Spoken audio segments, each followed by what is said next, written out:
নমস্কার। ইনফোলিপের বাণী ও কথা পর্বে সকলকে স্বাগত। সকলকে সুপ্রভাত জানাই। আজ দিনটি শুরু করব স্বামী গম্ভীরানন্দ মহারাজের মাতৃমন্দিরে শ্রী শ্রী জগদ্ধাত্রী পূজা সম্পর্কে যে কথোপকথন রয়েছে তা আলোচনার মধ্যে দিয়ে।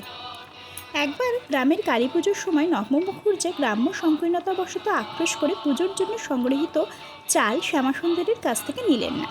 শ্যামাসুন্দরী বহু যত্নে এবং অতি ভক্তি ভরে পূজার উপকরণ তৈরি করে রেখেছিলেন, কিন্তু অপরের নিষ্ঠুরতায় তিনি অকস্মাৎ দেবীকে নৈবেদ্য দানে পর্যন্ত বঞ্চিত হলেন। এতে মর্মপীড়িত হয়ে তিনি সারা রাত্রি কেঁদে কাটালেন এবং বলতে লাগলেন, কালীর জন্য চাল করেছি, আমার চাল নিলেন না, এই চাল আমার কে খাবে? এই কালির চাল তো কেউ খেতে পারবে না। তারপর রাত্রে স্বপ্নে এক দেবী তার নিকটে সে গা চাপড়িয়ে চাপড়িয়ে তাকে জাগালেন। শ্যামাসুন্দরী চক্ষু মেলে দেখেন রক্তবর্ণা সেই দেবী দুয়ারের ধারে পায়ের উপর পা দিয়ে বসে আছেন। তিনি বলছেন, তুমি কাঁদছো কেন? কালির চাল আমি খাবো, তোমার ভাবনা কি? শ্যামাসুন্দরী জিজ্ঞাসা করলেন, কে তুমি?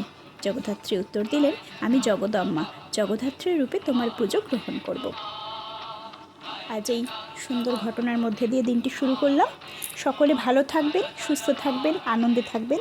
আজকের দিনটি সকলের মঙ্গলময় হোক এই কামনা করি। অনেক ধন্যবাদ আপনাদেরকে। ঠাকুর মা স্বামীজির চরণে প্রণাম জানাই।